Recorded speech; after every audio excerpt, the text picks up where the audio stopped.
punks thought he was just another harmless man, but when they messed with him in front of his wife, they awakened a deadly past no one saw coming. Welcome to Cinemaned. Today, we're diving into the family plan. The story begins with a scene in New York. We meet a man named Dan who works at a car shop, selling used cars. Dan is an excellent salesman. He never lets a client leave empty-handed. Everyone is happy with him. One day, his manager asks him to take a picture, praising him and wanting to use his photo for a company celebration. But Dan refuses. He says it's his wedding anniversary and he's going home to celebrate with his wife. Dan is a very disciplined man. He goes to work on time and comes home on time so he can spend time with his family. As he arrives home, we meet his wife, Jessica, and their 3 children, Nina, Kyle, and their youngest, Max. Jessica and Nina are arguing. Nina wanted to go to a different college before, but now she wants to go to another one with her boyfriend. Jessica doesn't like this at all. She wants Nina to focus on her studies. So, she talks to Dan and asks him to talk to Nina. Dan goes to Nina, but she's stubborn and doesn't listen to him either. Dan wants to go out with Jessica, just like old times, before they had children, when they could roam around alone. Dan tells Kyle, "You have to take care of Max tonight. Your mom and I are going out." But Kyle says, "I have to go out for group study.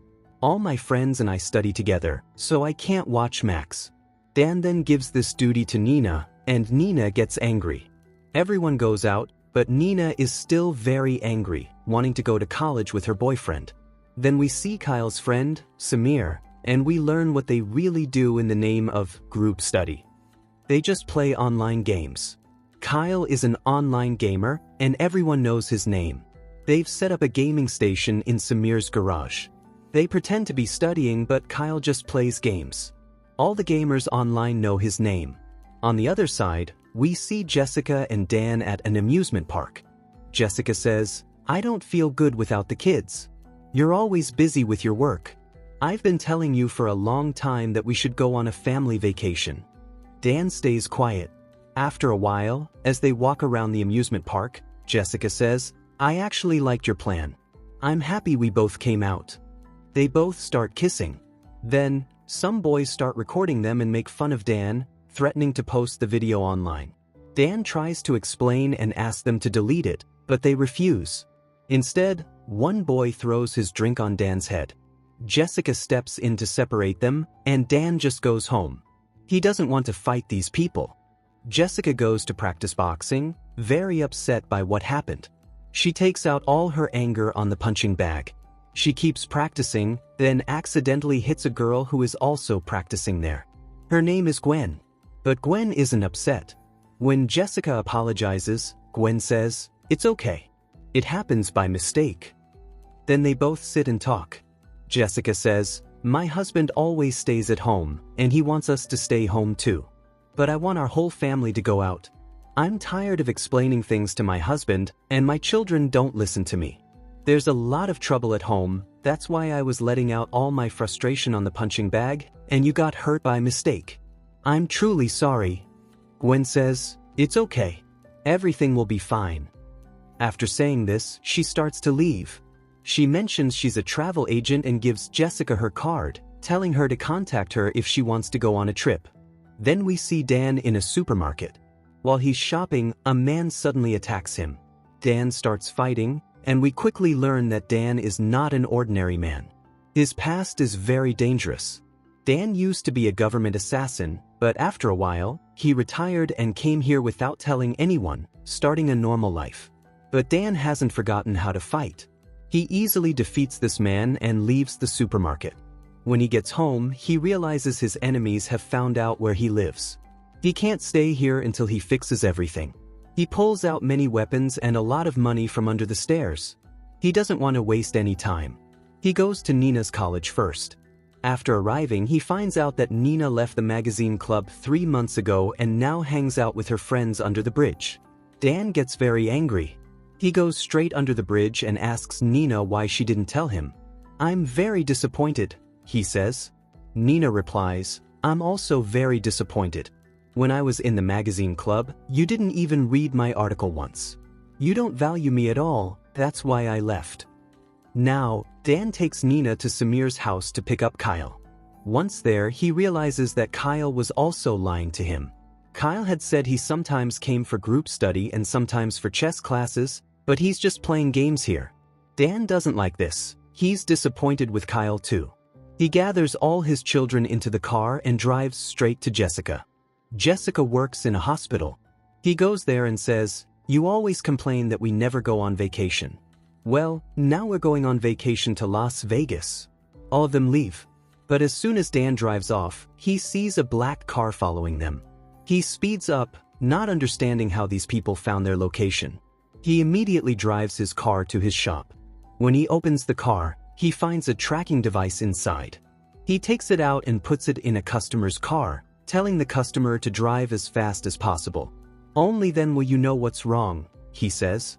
The customer does just that, and the other drivers follow the customer. Then Dan drives them further. He sees that everyone is taking photos to put on social media. He snatches everyone's phones and tells them no one will use their phone on this trip, because if they post anything on social media, it would be easy for his enemies to find them.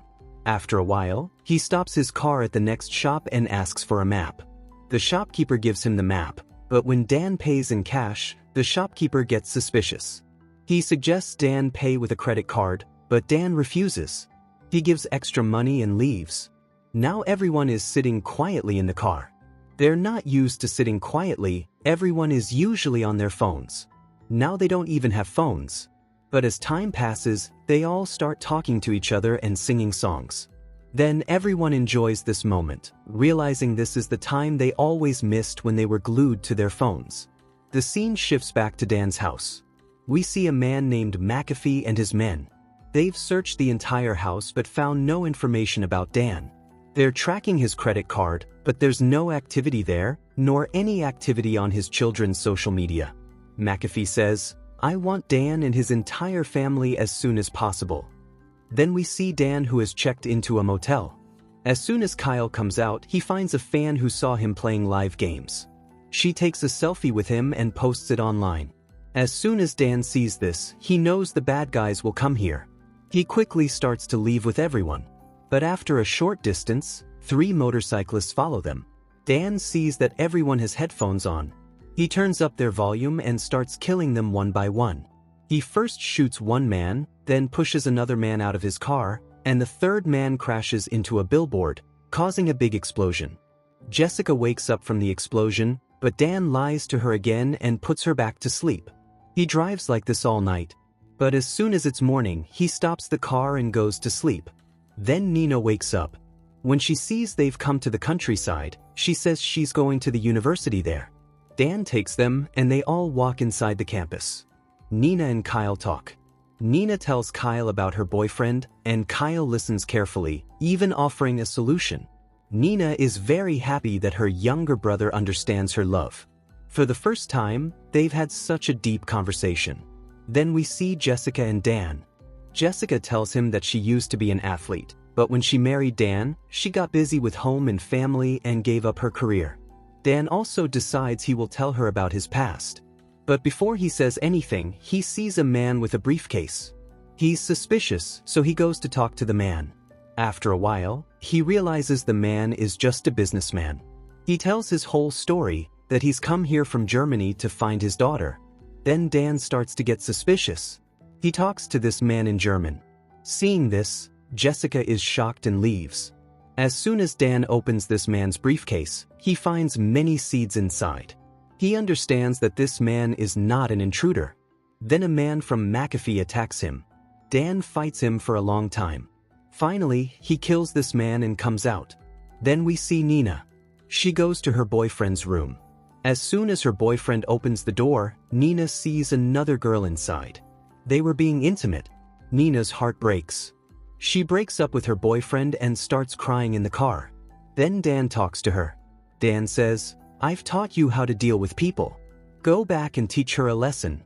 Nina goes back and beats her boyfriend. She feels very good. Now Nina is happy. She likes Dan. Dan says, "As soon as we come back from vacation, you will join your magazine club." Nina agrees and thanks Dan for not telling Jessica anything. Now they reach Las Vegas. Dan calls his friend, Aji. He has given Aji the job of making fake passports for everyone so no one can trace them. While he's sitting in the cafe to meet Aji, Kyle comes to him. They both start talking. Dan asks, "Why did you choose to become a gamer?" Kyle says, "I don't like the real world. People here are very fake. I like the online world. I'm much better there. Playing games isn't easy, your mind must be very sharp and your reflexes too. If you don't believe me, you can play a laser shooting game with me. If you beat me, I'll do whatever you say. But if I win, I'll become a gamer." Hearing this, Dan agrees and they go to play. Dan easily beats him because Dan used to be a professional killer. Kyle gets upset. Then Dan hugs him and says, "No problem." They check into the Las Vegas hotel. Then Dan meets Aji.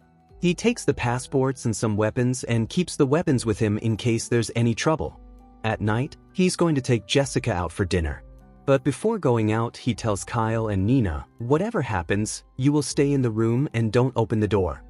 After saying this, they go out. But Kyle and Nina don't stay. They go out to the gaming area. Then we see Jessica and Dan. When they go out for dinner, a man from McCaffrey sees them and reports it to McCaffrey. Then Kyle meets a professional gamer named Rain. Rain introduces a cane to his team. On the other hand, Dan wants to tell Jessica the truth. When he tells Jessica the truth, she is shocked and doesn't believe him. Meanwhile, the gamer tells Kyle, "You can play in my place." Kyle starts playing. He has challenged him, and Kyle accepts the challenge. He does this so he can beat Nina. Then Jessica and Dan come home, and they don't even go to their children's room. When Dan stands near the window, McCaffrey's people attack them. Dan easily kills 2 people. But the third man, whose name is Coogan, throws a gun at Jessica. Then Dan calms down. He quietly picks up a knife and stabs Coogan in the eye. Seeing this, Jessica is shocked. Then she believes that Dan was telling the truth. Then she realizes that the children are not in the room. Then Dan takes Jessica to the gaming area to find their children. We see that Kyle has won the game and shown everyone that he's a great gamer. Meanwhile, Dan and Jessica arrive and start taking them outside. Then Dan tells his 2 children that he used to be a secret killer but later left everything and started living like ordinary people. But now his enemies are coming after him to kill him. Hearing this, Kyle and Nina start laughing. Then bullets start flying again. Dan hides his family behind the table and goes to fight them. One by one, he shoots everyone. Then he realizes that everyone is wearing bulletproof vests. Then he uses his brain and starts distracting everyone. As soon as they are distracted, they all run away. Now, back in the room, Dan decides he will tell everyone the truth. He reveals that his real name is Sam. He used to be in the military. Then he met McCaffrey. McCaffrey made a new group. He wanted to kill people who couldn't be touched by the government. Then Dan started killing everyone one by one. But after a while, he realized that McCaffrey was taking a lot of money to kill all those people and was just using Dan. Then Dan left his group. He created a new identity and came back. Hearing this, Kyle and Nina get disappointed. They say, "You ruined our lives." Now Jessica is also very angry. She says, "We've been married for 18 years, and now you're telling the truth? You've put our lives in danger." She goes back to her room and calls Gwen to plan a trip for her. Gwen says yes. They reach the location. They see that Gwen has brought a private jet. They sit inside. They both are telling their stories. Then Gwen tells about her ex-boyfriend who left her 18 years ago and married someone else. When Jessica listens to these things, she realizes that Gwen is talking about Dan. Then McCaffrey arrives. We understand everything. Gwen made a deal with McCaffrey. She will hand over Dan's entire family, and then McCaffrey will hand over Dan to Gwen. Gwen still believes that Dan can be hers. After leaving here, McCaffrey calls Dan and gives him the location of a casino. He says that if you don't come here soon, he will kill your entire family. Dan doesn't waste any time and reaches the casino. As soon as he enters the room, he sees that his entire family has been held captive. McCaffrey starts talking to Dan and tells everyone about their relationship. McCaffrey tells everyone that Dan is his son, and he is very disappointed with his son. Dan is a very capable killer, But he chose to leave everything and live a normal life, and McCaffrey doesn't like this at all. He tells Dan to come back to his old place. Then Dan refuses. As soon as McCaffrey sees this, McCaffrey signals Gwen to kill his entire family if Dan doesn't agree. Then Dan agrees. He says, "Send my entire family out of here. I'm ready to do whatever you say." Then McCaffrey agrees, and they leave with his entire family. They come to the elevator, but Jessica won't leave her husband so easily. She uses Max's diaper to distract the guard. Then we see Dan, whom McCaffrey has handed over to Gwen. Gwen comes close to him. Then Dan knocks her unconscious. Then Jessica arrives. McCaffrey realizes that something is wrong. Dan tells Kyle, "There's a drone outside. Use it and see where everyone is." Kyle does just that. They set traps everywhere. Dan sets bombs everywhere. As they move forward, the bombs start exploding. McCaffrey's people start getting killed. Dan kills the remaining people. Kyle keeps telling him where everyone is, and he kills them very easily. Then Gwen regains consciousness. McCaffrey tells her everything, instructing Gwen to go upstairs, where Dan's entire family is. Then Dan comes downstairs. He points a gun at McCaffrey and tells him to stop everything. But McCaffrey doesn't listen and tells everyone to kill him. Everyone starts shooting at Dan, but Dan is still safe. Kyle can't help him anymore because they destroyed the drone. Jessica has hidden her kids under the table. Then Gwen comes upstairs. Gwen and Jessica start fighting. They fight for a long time, but Jessica can't stand against Gwen. Jessica tries many things but still can't defeat Gwen. Then Gwen starts laughing. Seeing this, Jessica throws a bomb at Gwen, and the bomb enters Gwen's chest. Then Gwen dies. On the other hand, we see McCaffrey, who pointed a gun at Dan. But before he could fire, Nina arrives. And she calls McCaffrey her grandfather. Then McCaffrey gets distracted. Dan takes advantage of this and knocks McCaffrey unconscious. Then the police catch him, and McCaffrey goes to jail. On the other hand, Nina joined the magazine club again, and now she has become a reporter. Dan has also opened a security company that provides security to banks. Jessica has become a coach. She has always been athletic, and she was meant to do this. Whenever her family has time, they all go on a road trip. But there's only one rule: no one will use their phone. They all look very happy together. And with this, the film ends. So, friends, our video ends here. If you liked our video, then like it, share it, and subscribe to the channel. Thank you.